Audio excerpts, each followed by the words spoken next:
Olá, meus queridos, vamos agora para a nossa quarta aula. Nós vamos continuar falando da forma diferente, né? Vamos para a parte 2. Eu escolhi fazer assim porque eu acho que é uma forma mais fácil, né? Senão ia ficar muito extenso, para que a gente possa conseguir ter o entendimento correto. Tá? E quando a questão do animal, gente, nós já falamos a questão do sacrifício do animal, né? Falando sobre ele ser sem mácula, tinha que se preparar o animal. É interessante você pensar, querido, que o animal era oferecido, quando eu falei em termos práticos, ele não servia para nada, né, em termos racionais.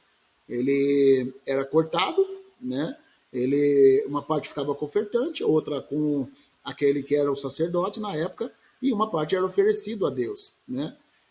Mas, irmãos, as pessoas nunca chegaram a entender de fato o grande propósito do sacrifício. Tá?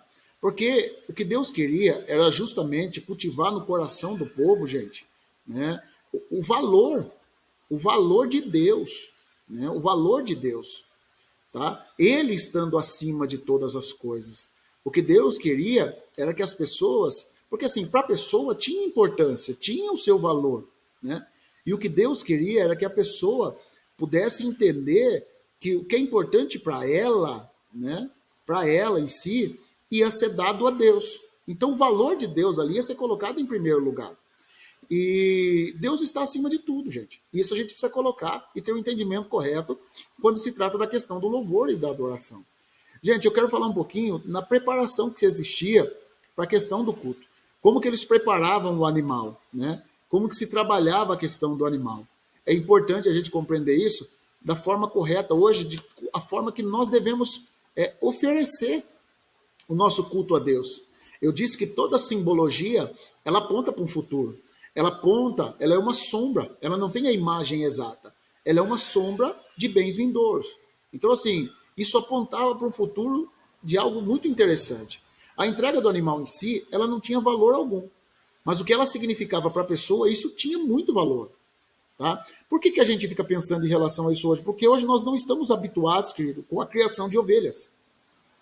Porque na época, isso, o dono do animal, ele se apegava ao animal.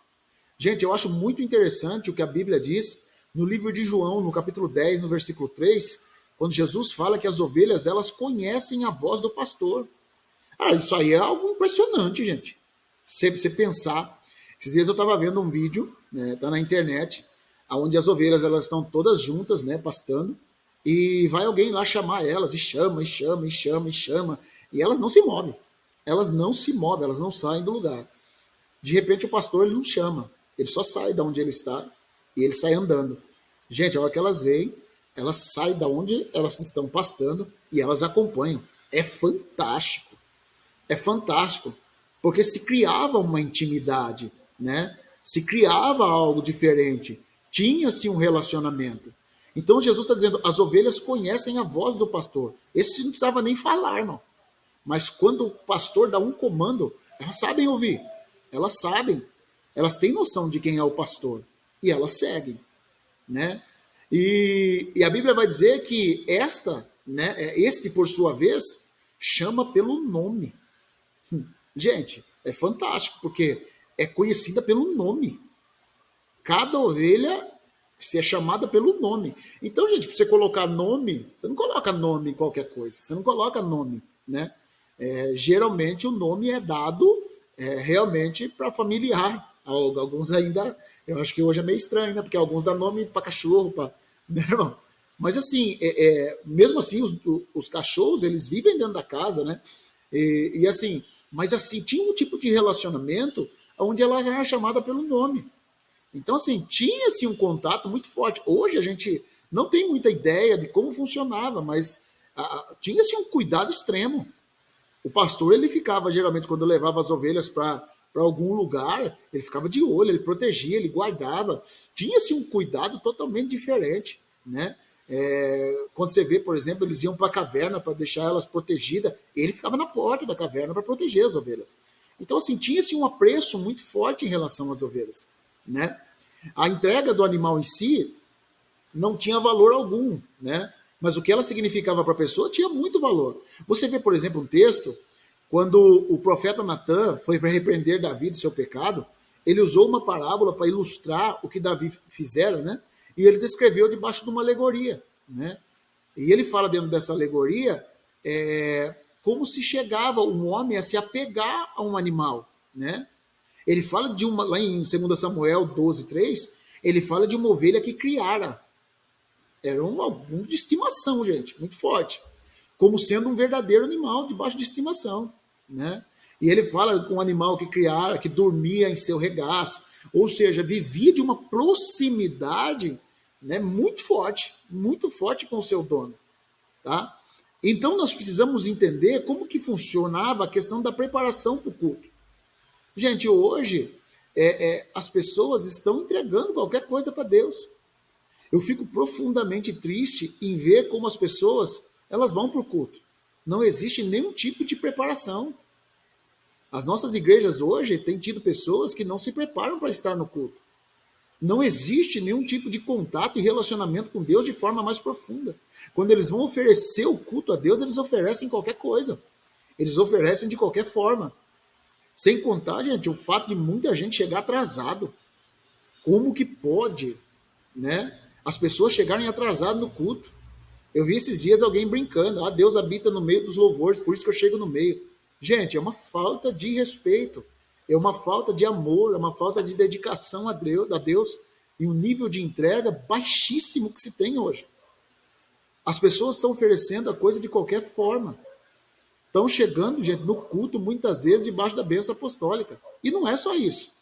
Muitas pessoas, elas vêm para o culto debaixo, às vezes, talvez o culto de domingo, a pessoa passa o dia inteiro comendo um monte de coisa na internet, passa o dia inteiro ouvindo música, passa o dia inteiro assistindo filme, assistindo coisa, o domingo inteiro, depois elas vêm para Deus. E elas oferecem qualquer coisa para Deus. Então, querido, eu acredito que o que reflete o valor do culto é a sua preparação. As pessoas hoje não se preparam para estar na presença de Deus, né? Eu tenho pensado num texto que me chama bastante atenção, que está lá no livro de Josué 3:5. Ele diz o seguinte: santificai-vos por amanhã, santificai-vos porque amanhã o Senhor fará maravilha no meio de vós. Ele está deixando bem claro, a santificação é hoje, a preparação é hoje, a preparação é o agora. E amanhã o Senhor vai fazer maravilha no meio de vós. Aí, gente, eu vejo pessoas que da mesma forma que elas entram no culto, elas saem. Porque não existe uma preparação. As pessoas não provam do Senhor as maravilhas, não provam a glória do Senhor. Eu vejo muita gente dizendo, pastor, nossa, depois do terceiro, quarto hino, eu estava já me sentindo bem, a coisa estava melhorando, aí acabou o louvor. Por que isso acontece? Porque as pessoas, elas vêm cheias de entulho, irmão. Elas vêm com um monte de coisa. E isso, muitas vezes, impede ela de chegar até esse entulho ser removido, até as pessoas terem esse nível de conexão com Deus. Irmão, já foi. Então ele está dizendo, santifica hoje, e amanhã o Senhor vai fazer maravilha no meio de vós. A santificação é agora, a preparação é agora, e amanhã o Senhor vai fazer maravilha. As pessoas não estão. Então como que eles pegavam? Eles pegavam o melhor animal.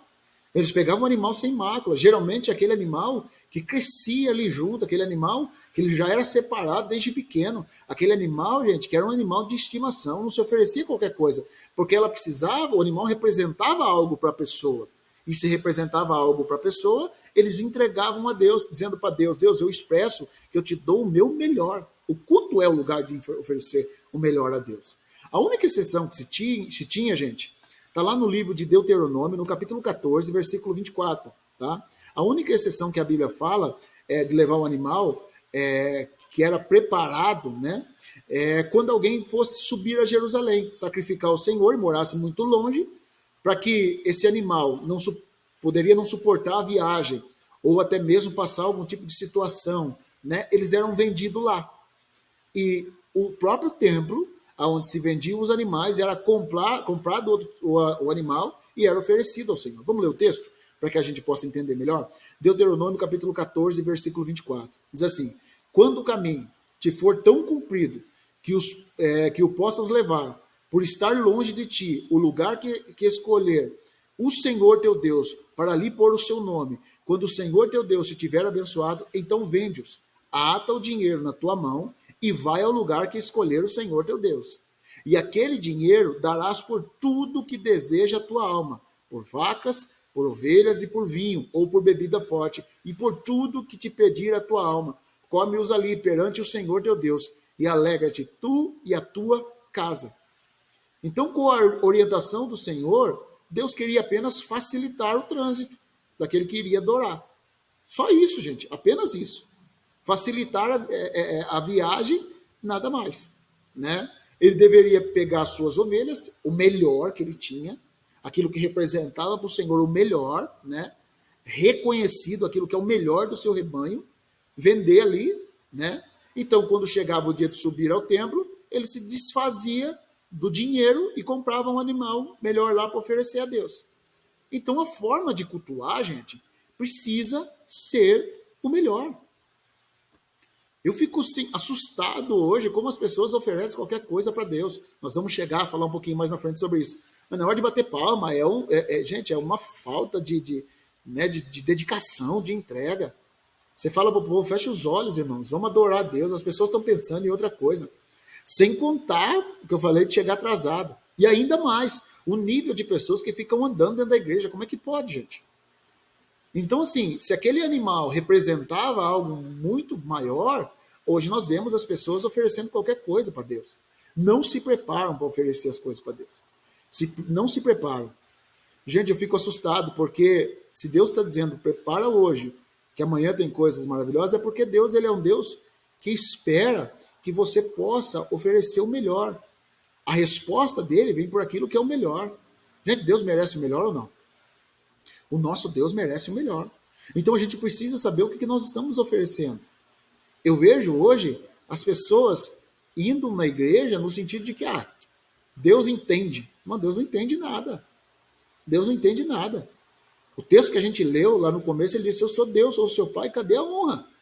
Cadê o louvor? Cadê o respeito para comigo? Vocês estão me oferecendo qualquer coisa. Vocês estão me oferecendo qualquer situação. E Deus, que dele protesta quando se oferece qualquer coisa. Tem muita gente que não está vivendo o sobrenatural e o melhor do Senhor porque estão oferecendo qualquer coisa para Deus. Irmão, pensa nisso, querido. Pensa nisso. Quantas pessoas, irmãos, elas estão fartas de coisas da terra. Elas vêm para Deus e dão qualquer coisa. Irmão, Deus não aceita qualquer coisa. Aquilo que você dá expressa quem você é. É fato, querido. É fato. É fato, irmão. A oferta, querido, ela tem a expressão de algo. Irmão, quando Abraão ele oferece o filho dele, querido, né? Quando ele oferece o filho dele, a Bíblia diz que ali aparece a expressão do Deus Todo-Poderoso, Jeová Jireh, o Deus da provisão, né? Porque quando ele está oferecendo ali para Deus, né, algo, aquilo que simbolizava o próprio Cristo que viria na frente, porque a Bíblia diz que lá na frente, Jesus ele começa a explicar, Abraão viu o meu dia e se alegrou, porque quando ele está oferecendo o filho dele ali, a Bíblia diz que ele olha para trás e tem uma ovelha amarrada ali. Deus proveu para si o sacrifício. Irmão, quando você oferece algo para Deus, que ele é lindo, ele é maravilhoso, Deus vai te dar algo que é maravilhoso. Querido, então a gente tem que saber como que nós nos conectamos para Deus. Abraão ofereceu o melhor. E ele teve uma revelação de Deus, querido, fantástica. Do Deus Todo-Poderoso, Deus Jeová Jireh. O Deus, irmãos, da provisão. Então assim, querido, você começa a olhar essas coisas, você começa a compreender o quê? Que a gente precisa oferecer para Deus algo diferente. É uma expressão, querido, daquilo que nós somos. A oferta não é simplesmente uma oferta. O louvor não é simplesmente um louvor. Ela nos representa. Nos representa. Por exemplo, a Bíblia diz lá em Hebreus que a oferta de Abel fala. Irmão, ela falou algo lá atrás. E ela fala hoje. Porque toda oferta ela expressa alguma coisa. Tudo que nós estamos fazendo para Deus, ela está expressando algo, ela está nos representando. Por isso que Deus diz, aceitará ele a vossa pessoa. O que está em jogo, querido, é a nossa vida. Eu vejo pessoas oferecendo qualquer coisa para Deus de qualquer jeito, irmão. É um absurdo, querido. Nós precisamos compreender algo, irmão. Tudo que você faz em relação a louvor e adoração, ela está expressando alguma coisa. Nós precisamos nos conectar com Deus, querido, de uma forma diferente. Existe uma preparação para o culto. Existia uma preparação e existe hoje. O culto hoje não é feito mais com animais, nós já vamos chegar nesse ponto. Mas que da mesma forma que se existia, Deus espera que a gente possa expressar hoje algo, colocando Deus como soberano, o Deus que é todo-poderoso, o nosso Senhor. Que Deus abençoe você, em nome de Jesus.